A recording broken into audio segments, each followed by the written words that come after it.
Hi, everybody. Stefan Molyneux from Freedom Main Radio. I hope you're doing well. So we are back with Charles Ortel. He's an investor and writer. He graduated from Horace Mann School, Yale College, and Harvard Business School. Mr. Ortel has been one of the leading voices in exposing the corruptions of the Clinton Foundation, and you can check out his work at charlesortel, ORTEL.com. Charles, great to have you back with us on the eve of what's coming up this week with the election. Thanks so much, Stefan, for allowing me to come back. So new information, of course, we're looking to get out here, and you had talked about a memo that came out recently. I wonder if you could help inform our listeners of what's going on with that.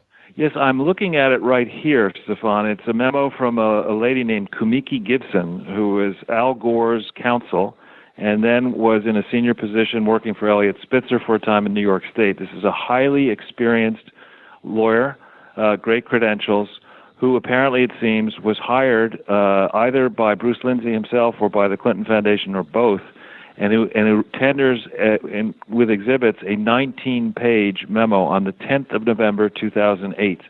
Now, that's a very significant date. That's days after Barack Obama won his historic election, days after Democrats captured the House and the Senate. And here's a memo that basically, in blunt terms, explains to the CEO of the Clinton Foundation that it is boldly out of compliance with the law. And I mean boldly out of compliance. And it goes on and on and on for 19 pages, talking about the fact that in New York State it's not compliance with the law, in multiple states it's not compliance with the law, that they have all kinds of internal control failures. 6 days later, on November 16th, 2008, there's a version of the so-called Memorandum of Understanding that Valerie Jarrett signed according to a State Department transmittal in a Freedom of Information Act request to Judicial Watch. You can all find it up online. It states the polar opposite. It says Valerie Jarrett in the Clinton Foundation say everything's hunky-dory, we're fine, everything's beautiful. So either Valerie Jarrett and Team Obama were deceived by Team Clinton, or they knew about the true state of the Clinton Foundation 6 days after this memo, and then went down a path of negotiating to have Hillary serve as Secretary of State, hiding the true state of the foundation from New York State, hiding it from the senators, deceiving the senators in the confirmation hearing, and going along their merry way, entering into this agreement, this so-called Memorandum of Understanding that had no legal force and effect. As we now know, it was unsuccessful in restraining the Clinton Foundation from engaging in likely pay-for-play transactions, in solicitation fraud in multiple states, in multiple countries, in operating fraud in multiple states, in multiple countries. This is just, of all the many things that have come out of WikiLeaks, this is indefensible. And I'll tell you, I'm going to put on this podcast people on notice that the executives responsible for covering up this fraud and the trustees responsible for covering up this fraud will be the subject of massive civil action, whether or not any state governments or foreign governments get involved here.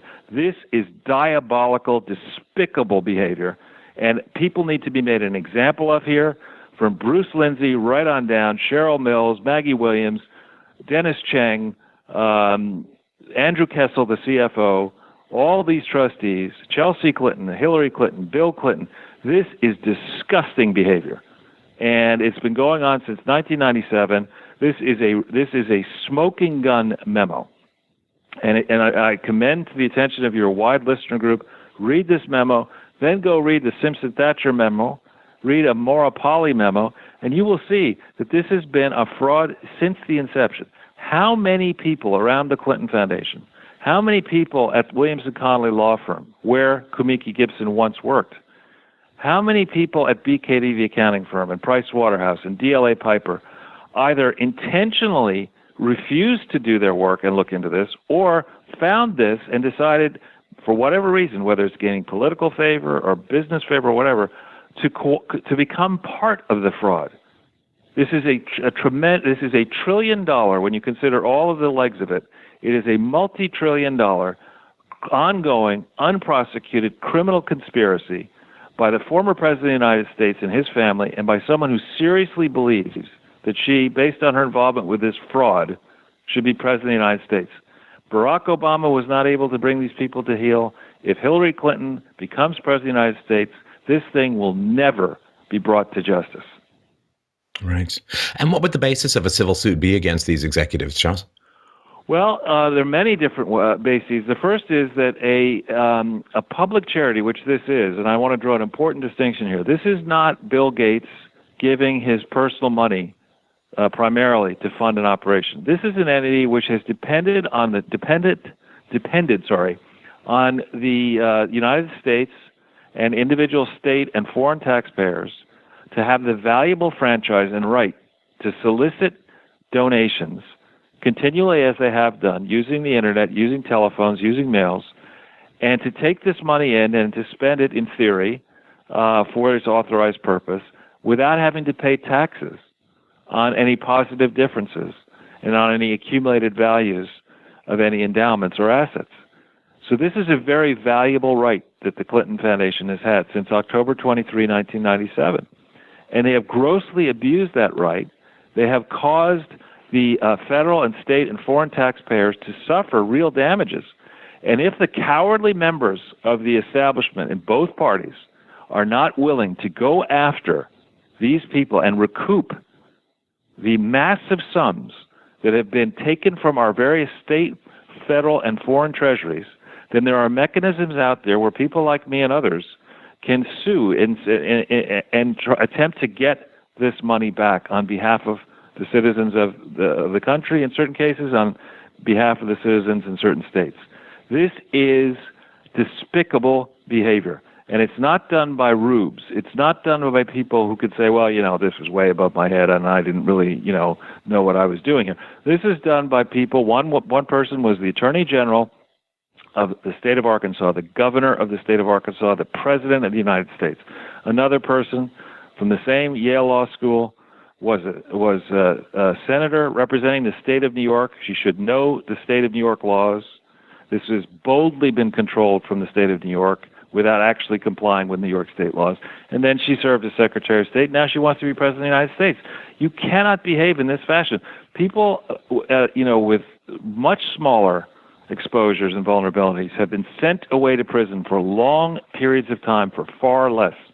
This is outrageous behavior, and shame on the mainstream media for deciding that it was much better to play along with this mess from October of 1997 than to do the kind of work made famous by Woodward and Bernstein and others. Shame on the New York Times. Shame on the Washington Post. Shame on CNN. Shame on ABC and CBS and NBC. This is outrageous behavior. Well, and this is the frustrating thing that, of course, for most of Western history, the goal of all moralists, or at least all reasonable moralists, has been to ensnare and capture the elite and place them under the rule of law. The king, of course, was originally above the rule of law, appointed by God, and could do what he wanted, according to many of the political theories of the day. And the idea of bringing the rulers under the rule of law was fought for hundreds of years. Millions of lives were given in the service of it. And it feels like the rulers are breaking free of that. And of course, the peaceful way to rein in the rulers is through the media. But the media, as you point out, Woodward and Bernstein, well, they were going against the Republican, right? They were going against Nixon. And so there is that aspect that the Democrats tend to protect Democrats. A lot of people in the mainstream media are Democrats. And also they want access. The media has become basically the government hands out press releases or gives access and gives interviews. The media ask a bunch of softball questions, and then they call it being in journalists. So I think the combination of Democrats protecting Democrats plus the need for access, or maybe the feeling that it's too complicated to explain to people, but I don't think it is, maybe that's what's keeping the media at bay in this area, because I'm pretty sure if it was a Republican, it would be a pretty juicy story that they would pursue with great energy. Well, you know what I'm finding on this amazing journey is that actually there's, I think, a realignment going on in American and perhaps in global politics where elements of the right, and I would consider myself to be conservative economically, so on the right economically, but open-minded socially.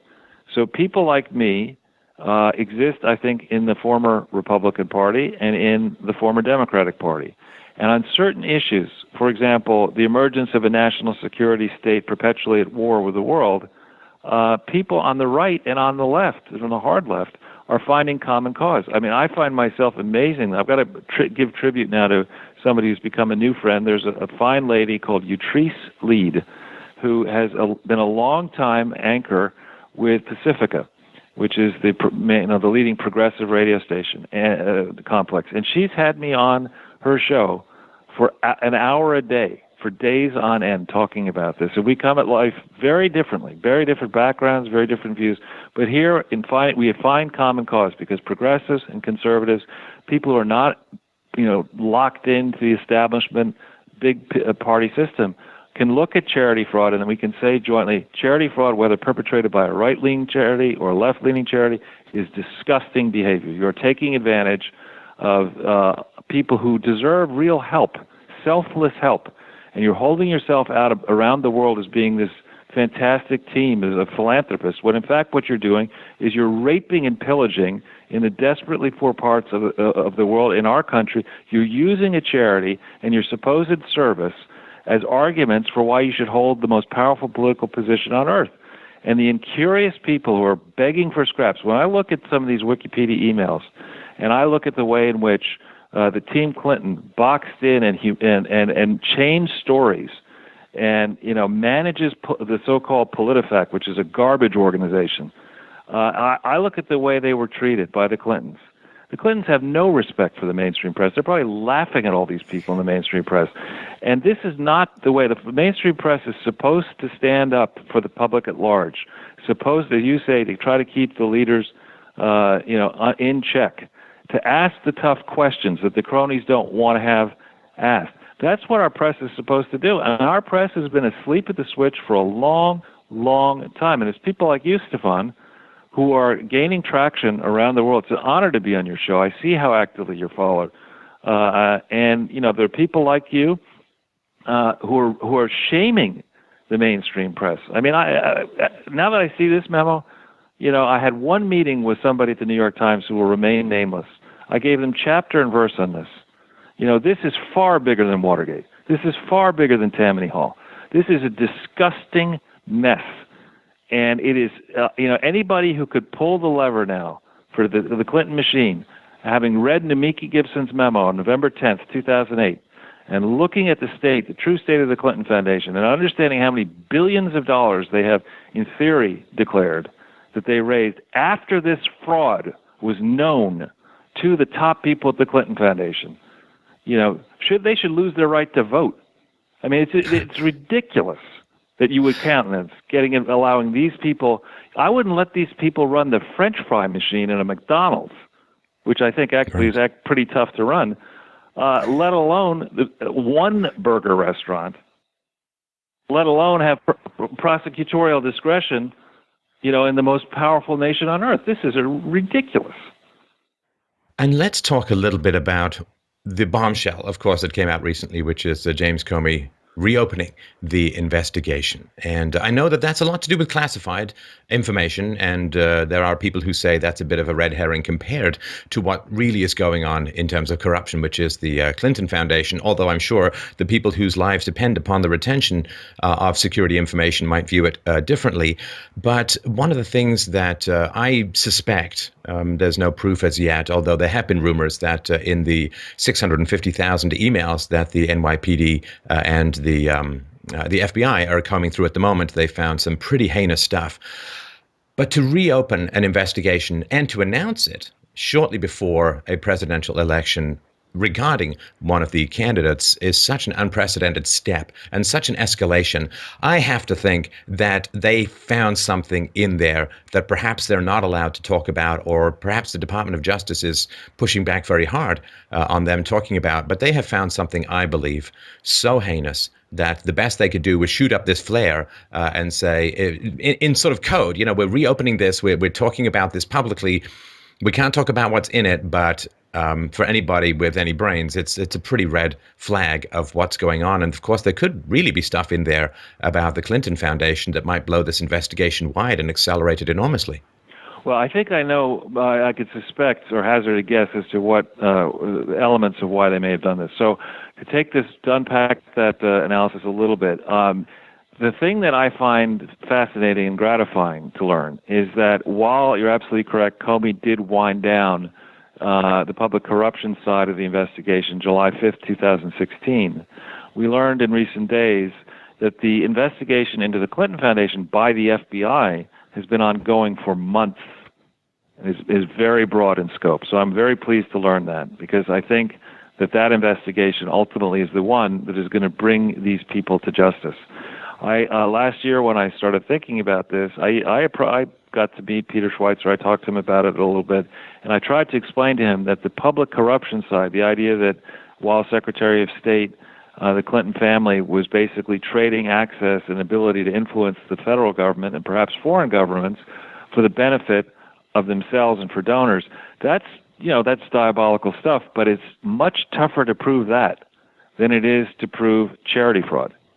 The laws governing charity fraud, I've been advised by consulted lawyers, et cetera, are different. They're purposefully written to make it easier to bring a charity to heel. You're not supposed to engage in any for-profit activities through the operation of a charity or political activity. So to win a prosecution, all you have to do is sic the Attorney General of any one of our states, and ideally the IRS, but we know now with the state of the IRS, it's going to be tough to do that until after the election.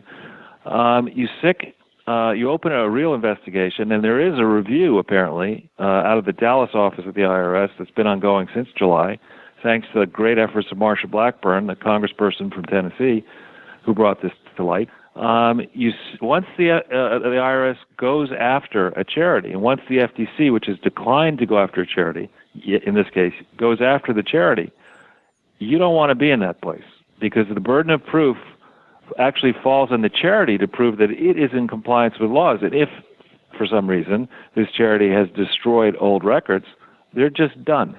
They're guilty. They have to prove that they have been validly organized and operated at all times since inception, and I don't think they can do that. So, this has been a case that has taken a lot of time to move forward, because there hasn't been the political will here to let the levers get pulled and let the investigators go where they're going to go. I think now that this memo's come out, now that the mass has come out, and now that people are seeing with their own two eyes just how crooked this thing is, we're going to learn that a lot of people in the Bush wing of the Republican Party, in the Clinton wing of the Democratic Party, in the Obama wing of the Democratic Party, that a lot of people here have looked at this not as an odious mess that needs to be punished, but as something that can be emulated, as an opportunity to work the system to their personal and political benefits. And there's going to be a lot of egg on face here, because as we proceed with this, the donors, the private foundations, the Gates Foundation, the Bloomberg Philanthropies, the Robert Wood Johnson Foundation, there are quite a few different foundations, the Fred Eichner's Alphawood Foundation. Many of these private foundations have either failed to do the work that is required here before you make it, that is legally, strictly required. They've either failed to do the diligence to understand just how much of a fraud this was, or they figured it out and knowingly contributed to a fraud, illegally writing their wire transfers or checks or whatever off as donations to a charity, when in fact this was not a legally organized and operated set of charities. And the penalties that the IRS, the discretion that the IRS has and has used against charities are awesome.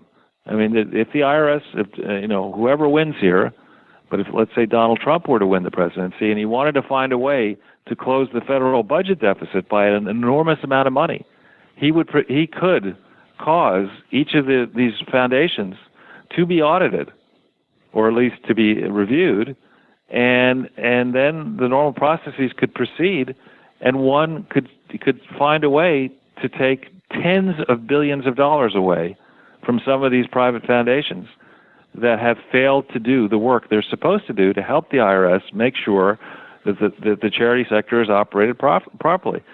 Getting back to the point of the kinds of things that may come out of this, there's a reference in this memo to a problem at the Clinton Foundation with its intern program. Its unpaid interns who are being, in according to the memo, promoted to levels well above their experience and doing international travel that maybe they shouldn't have been doing.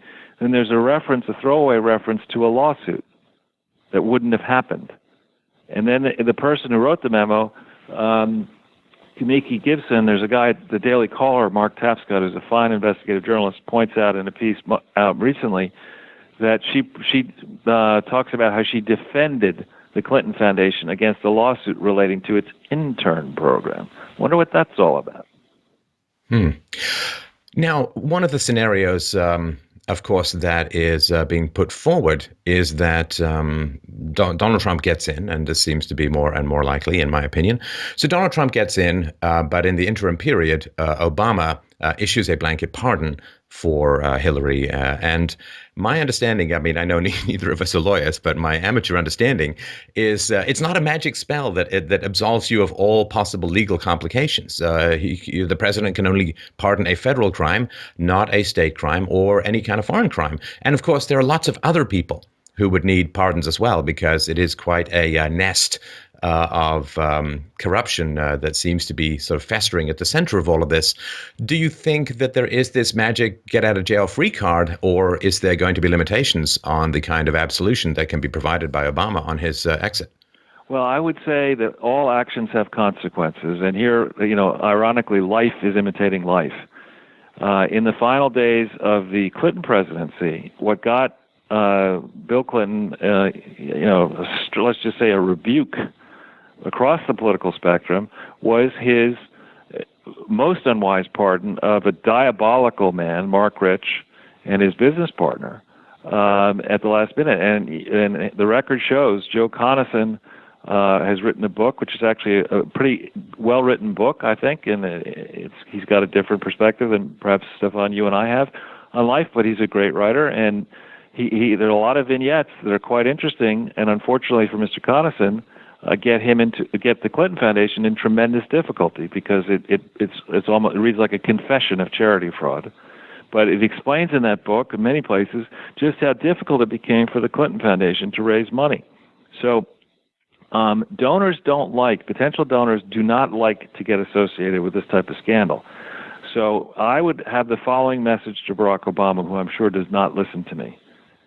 But before you do anything with regard to a pardon, you might want to have a discussion with your daughters about this, and your wife, about whether you really you've announced that you want to raise your own foundation. You've got a project here, $500 million to $700 million you want to spend and raise and spend, I should say, to put up yet another set of buildings that have to be heated and cooled and insured, and taxes need to be paid on them in Chicago. You want to erect a new complex, and you haven't raised the money yet, at least as far as the most recent filings for your own foundation, the Barack Obama Foundation. The most recent ones that are out there show that you've raised so far $5 million. If you were if you were to go so far as to pardon everybody associated with this criminal conspiracy, and I don't know how many people that is, I think it encompasses all former and current trustees of all of the activities of every single part around the world of the Clinton Foundation. I think it encompasses many employees. I think it encompasses many accounting firms and legal firms. If you were to issue a blanket pardon of federal crimes, even that would not insulate all these people against state and foreign actions or civil actions. So that's not a very smart thing to do. And the one thing that would certainly have happen as a result of doing that is you will never raise the $500 million to $700 million you need to finish your foundation. So I think that's a very unwise move. Now, it doesn't mean you won't try it. This president has gone, far outside the Constitution, in my view, not as a lawyer, just as somebody who tries to follow these issues. And I appreciate you bringing up the long contest between the leader and the citizen that actually goes well back before the Magna Carta and the Charter of Liberties in 1100 and on and on, way, way back. It's a lifelong, probably a perpetual struggle that will be continuing hundreds and thousands of years after we're gone, that people who get close to the center of power decide to reach for ever more power. Well, we have a constitution in this country, and let's hope we can still keep it here. Now, one thing that I was kind of curious about, and I couldn't find a good explanation of the details, but I think it just came out in the last day or two, that the Clintons, or one of the Clintons, I assume it was Bill, but received $1 million from the Qatar government.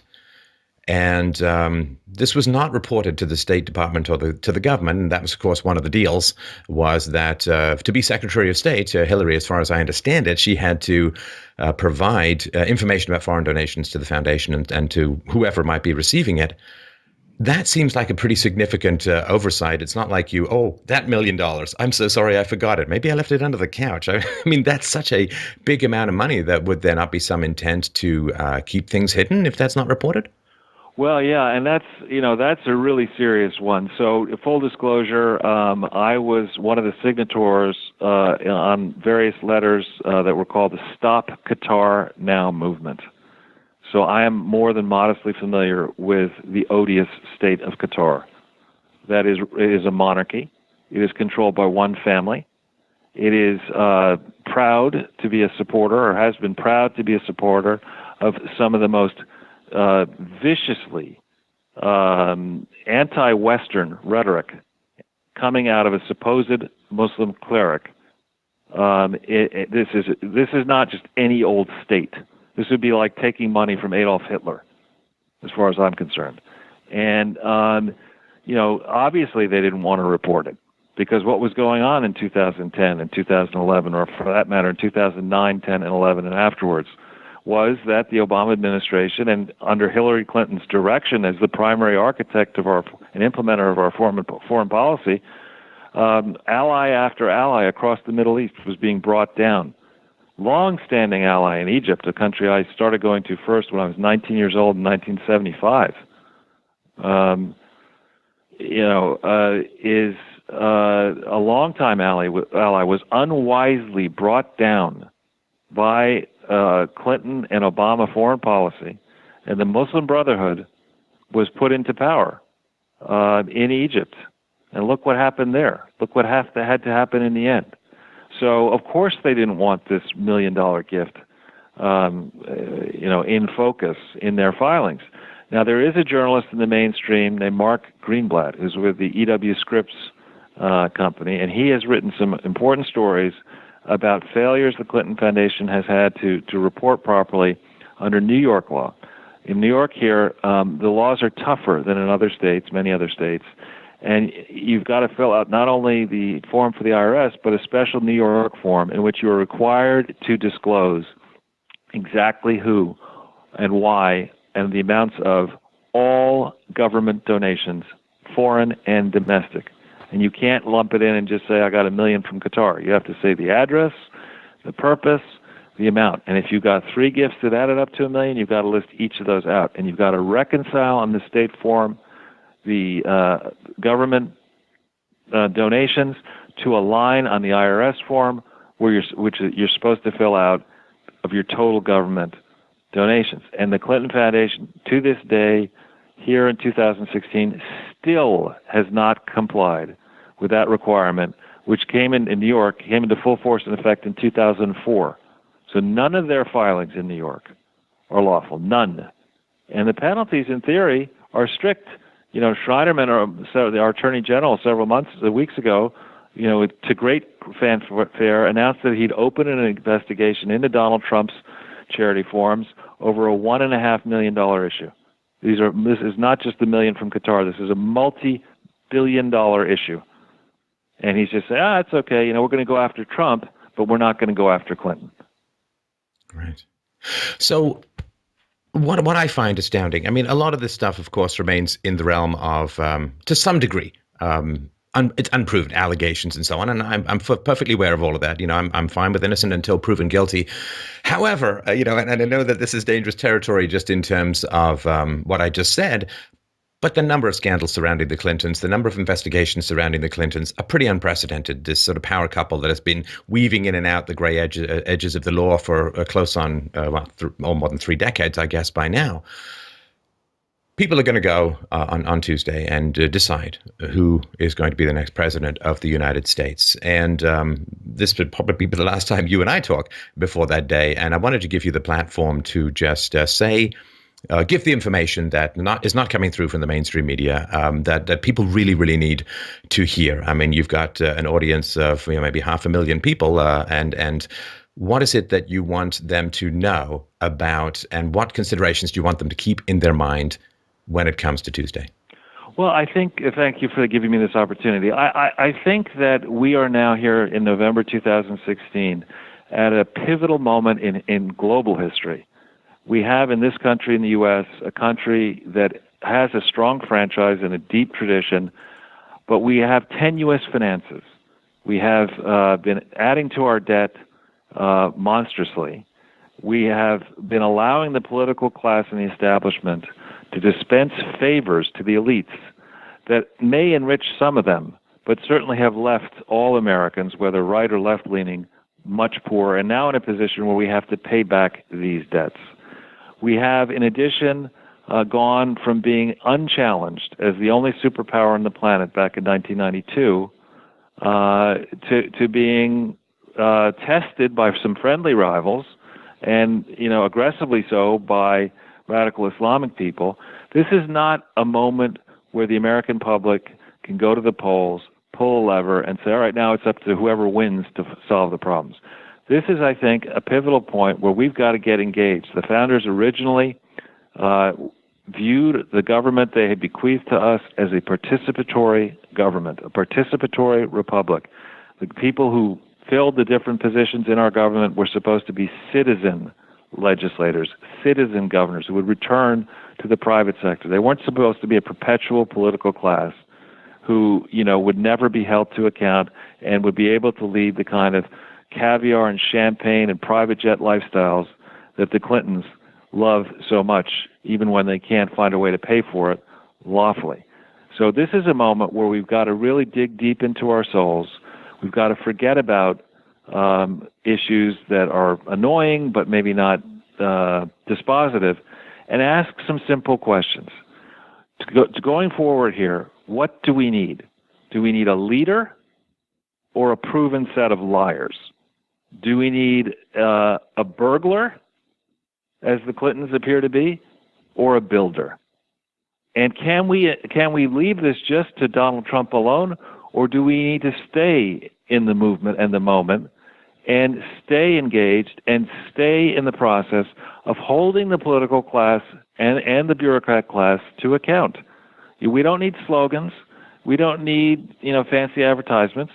We need results. The biggest expenditure that all Americans that are spent on our behalf is the cost of government. When you take it all into account, state, local, federal, it's $6 trillion a year is spent in our names and on the backs of our children and grandchildren and great-grandchildren.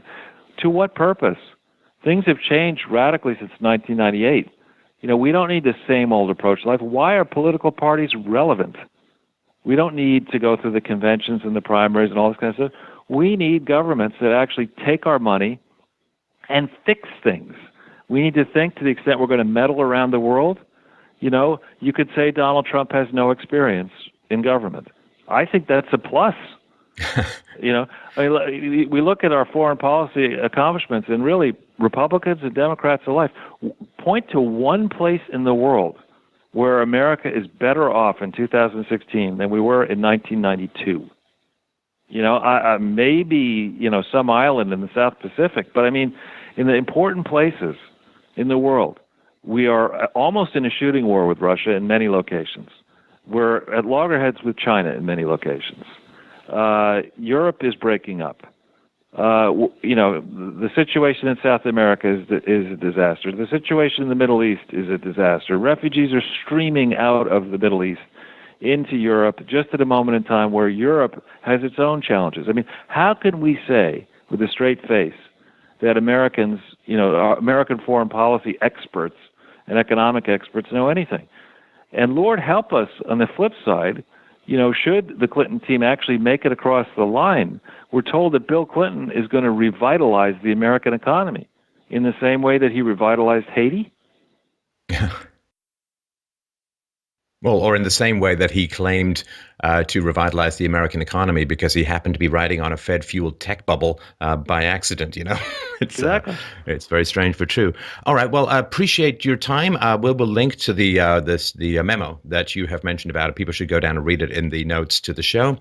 And remember, please go to charlesortel.com, and we'll also put Charles's Twitter handle in the description for the show so that you can follow him. We've got fascinating stuff to talk about. Really appreciate the work. I mean, I know it's a passion for moral clarity and perhaps even repercussions for wrongdoers, and I appreciate hugely the passion and clarity that you brought to this. We've got a lot of messages when we have you on the show saying, I didn't understand it, I understand it now. So thanks for taking the time and explaining it so clearly to people.